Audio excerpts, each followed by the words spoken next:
Hey everyone, so on today's episode we're going to be ranking the Pierce Brosnan James Bond movies. Watch all the way to the end to find out what is my number one slot, and that's coming up right now.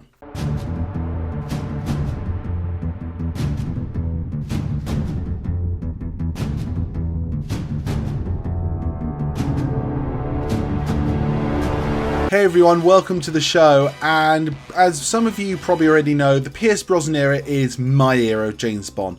This is the era of James Bond that I grew up with. I absolutely love his movies. I love each and every one of them. I think they're absolutely brilliant in their own certain way.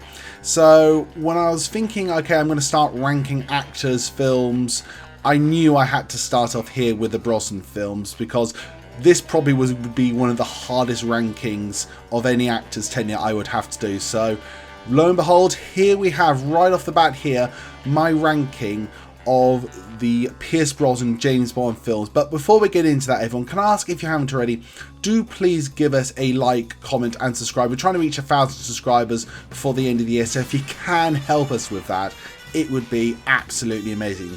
And with all that being said, right on now, straight into the ranking of the Pierce Brosnan James Bond movies, and I'm going to start off by saying this. Lorenzo, you're a great friend, but you are absolutely going to kill me here. So The World's Not Enough takes my number 4 slot on this list. Why? Well, very simply, I think as a whole, it's not actually as good compared to the other 3 Brosnan films. Now, when I say that, don't get me wrong, it is a really good film, but for me, like the Powerhawk sequence, that's brilliant on its own.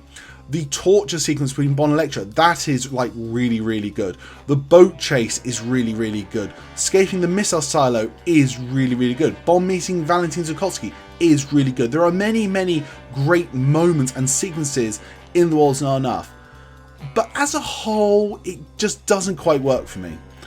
I put this down to the fact I feel within the Brosnan era, the story and plot of The World's Not Enough is probably the weakest out of all 3 of them, and as that is the thing that you clinch your film on, the narrative, plot and story, to combine all these great elements to add on to that, the foundational structure for me here, it's just not there.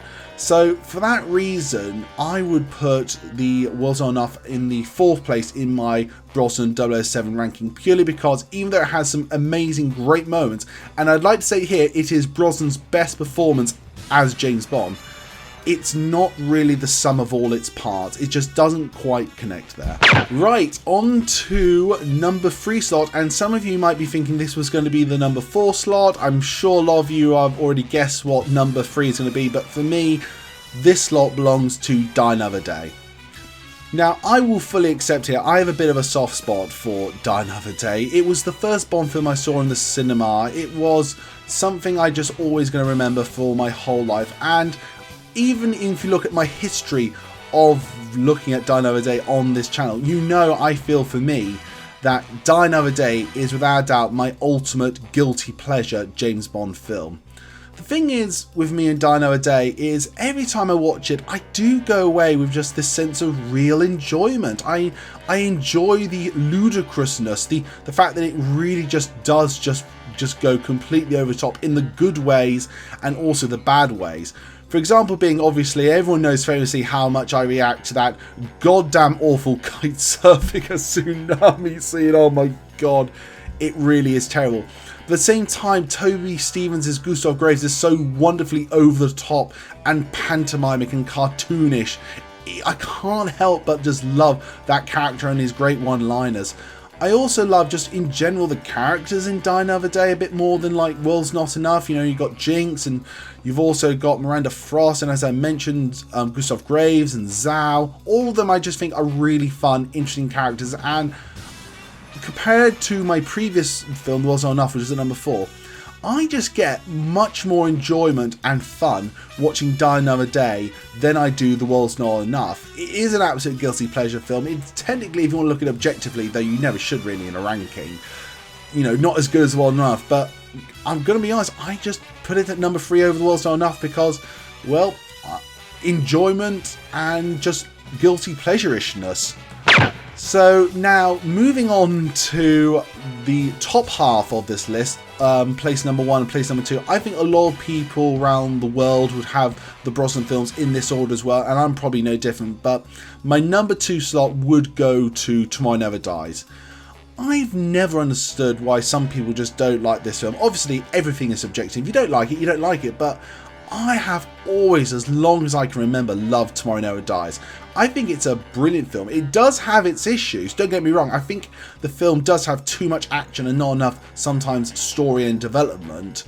But at the same time, what we've got in this film is just fantastic, and for me, just hit on every single level.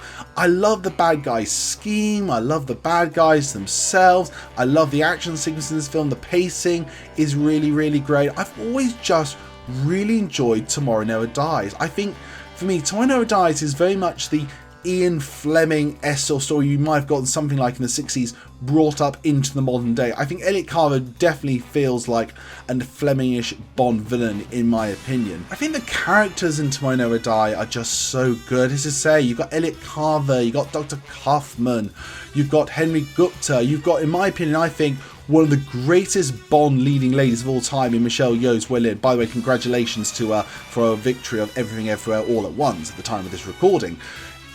It's just got so many memorable things in it going for it. The motorcycle sequence is great. You know, the car park sequence with that god-awful BMW is great. You've got Dr. Kaufman, you've got Bond investigating and being stealthy a bit. It's just got a bit of everything, I think, that makes Bond series in the modern era so great. I've just always enjoyed Tomorrow Never Dies for those particular reasons. I'll always stand and defend it maybe a bit more than others, and for me, it's definitely one of those films, even within the Brosnan films. I'm going to watch a Brosnan film, very likely I'm going to select Tomorrow Never Dies to watch because I just think it is really that good. So, no surprise really for many people who are joining us on this video, and maybe those who've been following me for a long time on the channel, but my favourite Brosnan film and the film that got me into James Bond, the one I measure all others against, it's GoldenEye.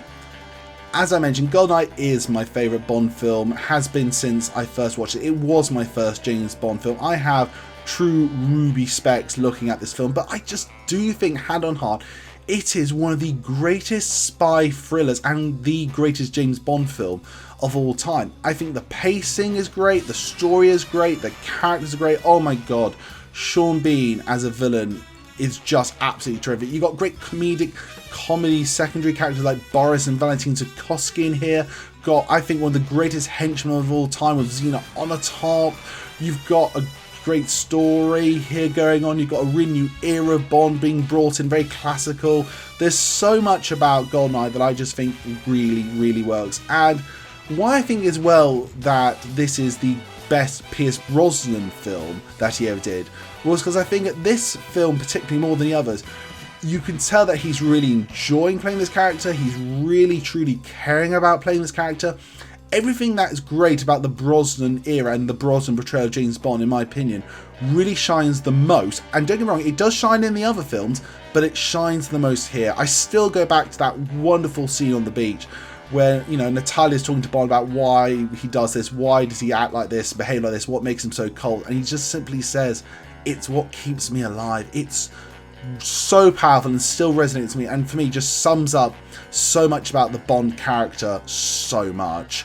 I always recommend this film more than I think any of the others to people to watch. If you're wanting to watch a Bond film, you're thinking maybe starting to get into James Bond, you don't know where a good place to start, without a shadow of a doubt, I always say to people, just go to GoldenEye. It has everything a great Bond film is and needs, and it gives you the danger, the excitement, the luxury, the persona, the elegance, just everything great about Bond, in my opinion, is in this film. So that is my ranking of the Pierce Brosnan James Bond films. Let's just start at number 4. It is The World's Not Enough. Still an absolutely great film, in my opinion, but the sum is not equal to all of its parts. There are moments in this film I think are just absolutely great, but the overall story and plot, just for me, just lower it down considerably. At number 3, you've got Die Another Day. Again, real guilty pleasure James Bond, but I have a lot of fun, a lot of enjoyment in this film. and I can't deny every time I come away watching it, I do have a smile on my face. Then at number 2, we have Tomorrow Never Dies. I think a real undiscovered still gem in the Bond franchise, and hopefully one day we'll get a bit more appreciation. I think everything here is working on all cylinders, and I really feel this is a real Fleming-esque story set in the modern day. And no surprise to probably anyone, but my number 1 is still GoldenEye. I love this film. It's still my favourite Bond film of all time. Skyfall nearly came close to beating it, I have to say. But for me, GoldenEye is still definitely the greatest Bond film of all time, and still my favourite Pierce Brosnan James Bond film. And that is, I think, everyone, my ranking of the Pierce Brosnan films. But I want to know, what are your thoughts about my ranking? Do you agree? Do you disagree? I'm sure a lot of you would complain about Well Done Enough and Die Another Day's positioning the list, but I want to know your thoughts. Comment down below and tell me them. As always, everyone, my name's Henry Stevens, and I am the Bond Geek. Goodbye.